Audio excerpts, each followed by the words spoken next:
नवरात्रीच्या तसं तर 9 दिवसांना खूप महत्व आहे, परंतु त्यातल्या त्यात अष्टमी तिथीला खूप जास्त महत्व आहे. नवरात्रीच्या अष्टमी तिथीला जे काही आपण कार्य करू ते आपल्याला अधिक फलदायी प्राप्त होते. नवरात्रीच्या 9 दिवसामध्ये दुर्गा देवींच्या 9 वेगळ्या रूपांची पूजा ही केली जाते, परंतु अष्टमी तिथीला देवीची शक्ती ही जास्त प्रमाणामध्ये जागृत झाली असते. त्यामुळे अष्टमी तिथीला अनन्यसाधारण महत्व आहे. नवरात्रीच्या 9 दिवसामध्ये आपण देवीची कुलस्वामिनीची सेवा उपासनाही करत असतो, परंतु नवरात्रीची जी अष्टमी तिथी असते त्या दिवशी केलेलं कार्य हे आपल्याला संपूर्ण नवरात्रीचं फळ हे देते. म्हणजे आतापर्यंत तुमच्याच्याने काहीच झालं नाही, तुमच्याच्याने कन्यापूजन झालं नाही किंवा दुर्गा सप्तशतीचा पाठ झाला नाही, तर अष्टमी तिथीला हे तुम्हाला अधिक पटीने प्राप्त होते. म्हणजे वर्षातल्या 365 दिवसामध्ये तुम्ही तुमच्या आई भगवतीची जी सेवा उपासना केली ती नवरात्रीच्या एका अष्टमी तिथीने आपल्याला प्राप्त होऊ शकते. एवढी अष्टमी तिथीला महत्व आहे, एवढी अष्टमी तिथीची शक्ती आहे. त्यामुळे अष्टमी तिथीला तुमच्याच्याने आतापर्यंत ज्या सेवा झाल्या नाही, हवन झाले नाही किंवा कन्यापूजन झाले नाही, ते तुम्ही अष्टमी तिथीला करू शकता. अनेक जणांना प्रश्न पडला आहे की अष्टमी तिथी ही 10 तारखेला आहे की 11 तारखेला आहे, उपवास कधी करायचा आहे, याबद्दलची संपूर्ण माहिती आजच्या व्हिडिओमध्ये आपण जाणून घेणार आहोत. त्यामुळे व्हिडिओ शेवटपर्यंत नक्की बघा. तर अष्टमी तिथीला म्हणजे जसं तुम्हाला सांगितलं की नवरात्रीमध्ये खूप जास्त महत्व आहे. तुमच्याच्याने आतापर्यंत ज्या ज्या सेवा झाल्या नसतील, म्हणजे दुर्गा सप्तशतीचा पाठ असेल, दुर्गा सप्तशती तुमच्याकडून वाचन होत नसेल तर तुम्ही दुर्गा सप्तश्लोकी जे आहे तेच देखील तुम्ही वाचन करू शकता. दुर्गा सप्तश्लोकी जर आपण वाचलं तर दुर्गा सप्तशती केल्याचा आपल्याला पाठ केल्याचं फळ हे प्राप्त होत असते. त्यामुळे दुर्गा सप्तशती कोणाकडून होत नसेल, म्हणजे अनेक जणी आता वर्किंग आहेत, इच्छा असून देखील दुर्गा सप्तशतीचा पाठ आपण करू शकत नाही, तर तुम्ही दुर्गा सप्तशती श्लोक हा वाचायचा आहे. तुम्हाला गुगलवरती तुम्ही सर्च केला तर तुम्हाला मिळून जाईल, त्याचं पठण तुम्ही करू शकता.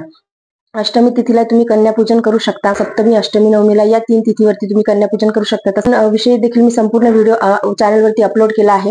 तर आपल्या शास्त्रामध्ये ज्या कन्यापूजन आपण किती जणींचं करावं, म्हणजे किती कन्यांचं पूजन करावं, 9 कन्यांचं करावं की 1 कन्यांचं करावं, त्यासोबतच वयानुसार देखील सांगितलं आहे की 2 वर्षापासून 10 वर्षांच्या पर्यंत मुलींचं आपण कन्यापूजन करू शकतो. त्याचं फळ काय प्राप्त होते, आपल्या शास्त्रामध्ये दोन्ही गोष्टी सांगितल्या आहे की किती वर्षांपासून, म्हणजे 2 वर्षापासूनच्या 10 वर्षापर्यंत कन्येचं जर आपण पूजन केलं तर त्याचं काय फळ प्राप्त होते. त्यासोबतच आपण जर का क्वांटिटीचा विचार केला, म्हणजे नंबरचा जर आपण विचार केला की 1 कन्या किंवा 9 कन्या किंवा 5 कन्या, 7 कन्या, या कन्येचं जर आपण पूजन केलं तर त्याबद्दलचं आपल्याला काय फळ मिळते, या सर्वांबद्दलची माहिती व्हिडिओ मी तुमच्यासोबत शेअर केला होता. तुम्ही तो नक्की बघा, तुम्हाला त्याबद्दलची माहिती देखील मिळून. तुम्ही कन्यापूजन सोबत देवीला या दिवशी तुमच्याच्याने शक्य तेवढ्या सेवा तुम्ही नक्की करा. जसं म्हटलं की 365 दिवसामध्ये आपण देवीची जी पूजा करतो, आराधना करतो, सेवा करतो, त्या सर्वांचं फळ एका अष्टमी तिथीला आपल्याला केल्याच्याने मिळते. एवढं अष्टमी तिथीचं महत्व आहे. एवढी अष्टमी तिथी ही महत्वाची आहे, कारण की या दिवशी देवीची शक्ती ही खूप प्रचंड प्रमाणामध्ये जागृत झालेली असते. त्यामुळे या दिवशी आपण देवीची पूजा आराधना ही नक्की करायला पाहिजे. आणि या दिवशीचा दिवस हा खूप महत्वाचा आहे. हा दिवस असाच घालू नका. या दिवशी तुम्ही शक्य तेवढी तुमची देवीची उपासना ही नक्की करा. तुमची जी कुठली कुलस्वामिनी असेल तिला तांबूलचा नैवेद्य दाखवा. तांबूलचा नैवेद्य दाखवण्याला देखील खूप महत्व आहे. आता तांबूलचा नैवेद्य खूप जणांना माहित नसते की तांबूल म्हणजे काय असते. तर जे पान असते, जो विडा असतो, आपण जो देवीला दाखवतो, ते सर्व सामुग्री घेऊनच ते बारीक करूनच आपण तांबूलचा नैवेद्य हा दाखवत असतो. विडा हा वेगळा आणि तांबूल जे आहे ते वेगळं. तर ह्या ज्या वस्तू असतात, ज्या आपण पानामध्ये वापरतो, साहित्य जे आपण पानामध्ये वापरतो, तेच सगळं बारीक करून आपण तांबूल हे बनवत असतो. तांबूल तुम्हाला बाहेर मिळत असेल, जिथे पूजा वगैरे, मंदिर वगैरे असेल, तिथे तांबूलचं मिळत असेल प्रसाद, तो तुम्ही आणा आणि देवीला दाखवा. ते जर का तांबूल बनवून देत असतील, तुम्ही त्यांच्याकडे जाऊन देखील तांबूल तुम्ही बनवून घेऊ शकता. किंवा तेही नाही जमलं तर तुम्ही घरी सगळं ही साहित्य आणायचं आहे आणि तांबूल कसं बनवायचं आहे, तांबूलची रेसिपी देखील तुम्हाला युट्यूबवरती मिळून जाईल. त्या प्रकारे तुम्ही तांबूल बनवायचं आहे आणि देवीला आठवणीने अष्टमीच्या दिवशी आपल्याला नैवेद्य हा तांबूलचा दाखवायचा असतो. तुमची कुठलीही कुलदेवी असो, कुलस्वामिनी असो, तुम्ही नक्की तांबूलचा नैवेद्य हा दाखवा. त्यानंतर देवीला अजून आपण नैवेद्यामध्ये काय काय दाखवू शकतो, तर खीर दाखवू शकता तुम्ही. खीर कुठली, तर तांदळाची खीर दाखवू शकता, शेवयाची खीर देखील दाखवू शकता, मखाना असते त्याच्यापासून बनवली खीर देखील तुम्ही दाखवू शकता. अष्टमीची तिथी एवढी महत्वाची का आहे, तर तिथीला देवीने महिषासुराचा वध केला होता, त्यामुळे देखील अष्टमी तिथी ही महत्वाची आहे. देवीचा विजय त्या दिवशी झाला होता. देवी ही थकलेली भागलेली असते, कारण की तिने राक्षसाचा वध केला होता, तिने युद्ध केलं होतं 8 दिवस राक्षसासोबत. त्यामुळे देखील देवी ही थकलेली असते. त्यामुळे आपल्याला या दिवशी देवीला नैवेद्य हा दाखवायचा असतो, तिची सेवा ही करायची असते. त्यामुळे देखील अष्टमी तिथीला महत्व आहे. तर या गोष्टी तुम्ही, जसं मी तुम्हाला सांगितलं की अष्टमी तिथीला नैवेद्य दाखवा, कन्यापूजन करा, दुर्गा सप्तशतीचा पाठ करा. दुर्गा सप्तशती तुमच्याच्यान होत नसेल तर दुर्गा सप्तश्लोकीचा तुम्ही पाठ करू शकता. दुर्गा सप्तश्लोकी जर आपण वाचलं तर दुर्गा सप्तशतीचा पाठ आपल्याला केल्याचं पुण्य मिळते. म्हणजे सगळ्यांच्यानंच दुर्गा सप्तशतीचा पाठ होईल असं नाही, अनेकांची इच्छा असते परंतु होत नाही कामाच्या व्यापामुळे. तर तुम्ही दुर्गा सप्तश्लोकी जर तुम्ही पठण नक्की करा, तुम्हाला त्याचं दुर्गा सप्तशतीचा पाठ केल्याचं फळ हे प्राप्त होईल. हवन करण्याला देखील खूप महत्व आहे की हवन आपण या दिवशी करायचं आहे. परंतु हवन करण्यामध्ये मी तुम्हाला सांगते, म्हणजे हवन आपण गुरुजींकडून किंवा एखाद्या, आता खूप युट्यूबवरती व्हिडिओ असतात की हवन करा, घरच्या घरी हवन करा, परंतु तुम्ही गुरुजीच्या एखाद्या, तुम्हाला ज्यांच्याकडून माहिती आहे की हे हवन करतात त्यांच्याकडूनच तुम्ही एखाद्या मोठ्या व्यक्तीच्या मार्गदर्शनाखालीच हवन करा. म्हणजे हवन असा घरच्या घरी करू नका. हवनचे काही मंत्रोपचार असतात, त्याचं एक शास्त्रामध्ये आपल्या हवनाचं एक पद्धत सांगितली आहे, विधी सांगितली आहे. ते विधी पूर्ण झाला पाहिजे तेव्हाच आपण हवन करायचं आहे. म्हणजे असंच नाही की उठून हवन करायचा. त्या हवनाचं देखील खूप महत्व आहे. आपल्या शास्त्रामध्ये त्याच्या विधी सांगितले आहेत, त्याप्रमाणेच आपलं हवन हे झालं पाहिजे. म्हणजे घरच्या घरी हवन करायचं, आपल्याला त्याबद्दलचं काही माहिती नसते किंवा तुम्हाला जर का संपूर्ण गोष्टी हवनाच्या माहित असतील तर तुम्ही करू शकता. तुम्ही एखाद्याचं मार्गदर्शन घेऊन, ज्यांना हवनाची विधी काय आहे हे माहिती आहे, त्यांच्याकडून तुम्ही मार्गदर्शन घेऊन हवन हे करू शकता. मी हे का बरं सांगते आहे, कारण हवन करण्याला खूप महत्व आहे. आपल्या सर्वांनाच माहिती आहे की आपल्या शास्त्रामध्ये देखील हवनाचं खूप जास्त महत्व सांगितलं आहे. परंतु हवन देखील योग्य पद्धतीनेच व्हायला हवा, की त्याचं विपरीत फळ हे आपल्याला प्राप्त होऊ नये. त्यामुळे हवन देखील योग्य पद्धतीनेच व्हायला हवा. आपल्या शास्त्रामध्ये, धर्मशास्त्रामध्ये सांगितलं आहे की, आणि देवदेवतांनी देखील हवन केलं आहे आणि देवतांना प्रसन्न केलेलं आहे, त्यांचे इच्छित फळ हे प्राप्त केलेलं आहे.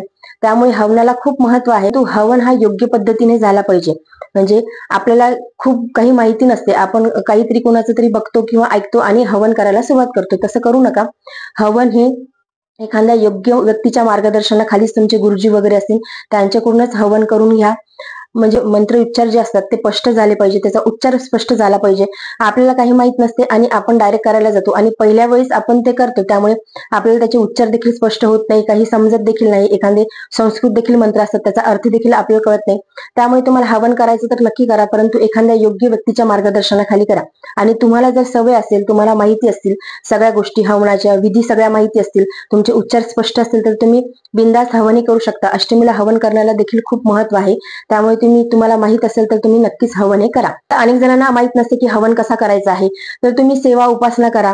आपण प्रापंचिक व्यक्ती आहे, ऑब्वियस गोष्ट आहे की आपल्याला ह्या सगळ्या गोष्टी माहित नसतात. जे गुरुजी वगैरे असतात, आचार्य असतात, त्यांच्या मार्गदर्शनाखालीच तुम्ही हवन हे करू शकता. आपण प्रापंचिक आहोत, आपल्याला ह्या सगळ्या गोष्टी माहिती नाही, तर तुम्ही सरळ सरळ उपासना करा, देवीचा मंत्र जप करा, माळी घ्या. कारण मी तुम्हाला तसं नेहमी सांगत असते की कलियुगामध्ये सर्वश्रेष्ठ सेवा ही नामस्मरण सांगितले आहे. त्यामुळे तुम्ही कुलस्वामीचा जप करू शकता. 108 वेळेस तुम्ही नामजप हा तुमच्या कुलस्वामीचा करू शकता. तुम्ही माळी घेऊ शकता, 11 घेऊ शकता, 5 घेऊ शकता, 7 घेऊ शकता. तुमच्याच्याने शक्य झालं तर 21 माळीचा देखील तुम्ही जप करू शकता.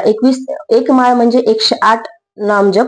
त्याप्रमाणे तुम्ही तुमच्या स्वइच्छेने तुम्हाला जेवढं शक्य होईल तेवढे 1 माळ घ्या, 5 माळ घ्या, 7 माळ घ्या, 9 माळ घ्या, तुमचे 11 माळी घ्या. तुमच्याच्याने शक्य तेवढे तुम्ही नामजप हा करू शकता. मी तुम्हाला नेहमी सांगत आली आहे की कलियुगामध्ये सर्वश्रेष्ठ सेवा ही नामस्मरण सांगितलं आहे, त्याप्रमाणे आपल्याला करायचं.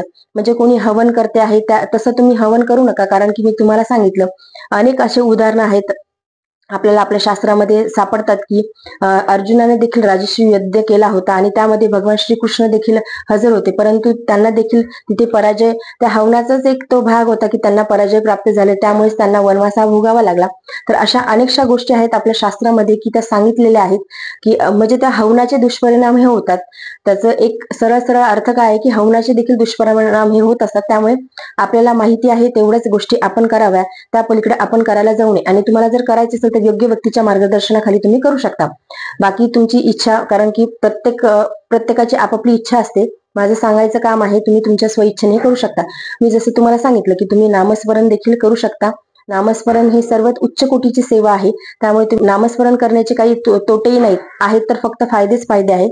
त्यामुळे तुम्ही नामस्मरणावरती, तुमच्या सेवेवरती जास्त तुम्ही भर द्या. मला प्रश्न पडला आहे की अष्टमीचा उपवास कधी पकडायचा आहे, म्हणजे 10 तारखेला पकडायचा आहे की 11 तारखेला पकडायचा आहे. तर अष्टमी तिथीची सुरुवात ही 10 तारखेला दुपारी 12:32 होणार आहे आणि शुक्रवारी दुपारी 12:07 अष्टमी तिथी ही संपणार आहे. तर उदय तिथीनुसार आपल्याला उपवास हा शुक्रवारी पकडायचा आहे. परंतु तुमच्या काही सेवा असतील, हवन असतील, तुम्ही ते गुरुवारी रात्री करू शकता किंवा शुक्रवारी रात्री देखील करू शकता. नवरात्रीचा अर्थच तो आहे की नवरात्रीच्या दिवसापेक्षाही रात्रीला जास्त महत्व असते. नवरात्रीच्या 9 दिवसाच्या 9 रात्रीला खूप महत्व असते. त्यामुळे नवरात्र आपण म्हटलं जातं, तर नवरात्रीच्या रात्री जी सेवा उपासना आपण करू ती अधिक जास्त फलदायी असते. जे काही सेवा उपासना देवीसाठी केल्या जातात त्या रात्रीच्या वेळेस केल्या जातात. म्हणजे आपण तर आता प्रापंचिक व्यक्ती आहे, गुरुवारी रात्री देखील करू शकता किंवा तुमच्याच्याने शक्यच नाही झालं उपासना हवन आहे ते तुम्ही शुक्रवारी रात्री देखील करू शकता. फक्त उपवास आपल्याला हा शुक्रवारचा पकडायचा आहे. म्हणजे उदय तिथीनुसार आपण सूर्याने पाहिलेल्या तिथीनुसार दिवसानुसारच आपण पकडतो. त्यामुळे उपवास आपल्याला शुक्रवारी पकडायचा आहे.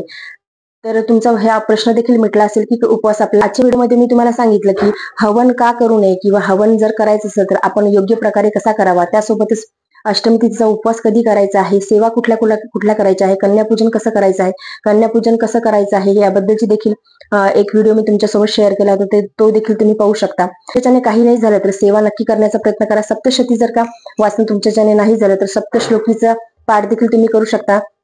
आणि सप्तश्लोकीचा पाठ केल्यामुळे देखील आपल्याला सप्तशती पठण केल्याचं पुण्य हे प्राप्त होते.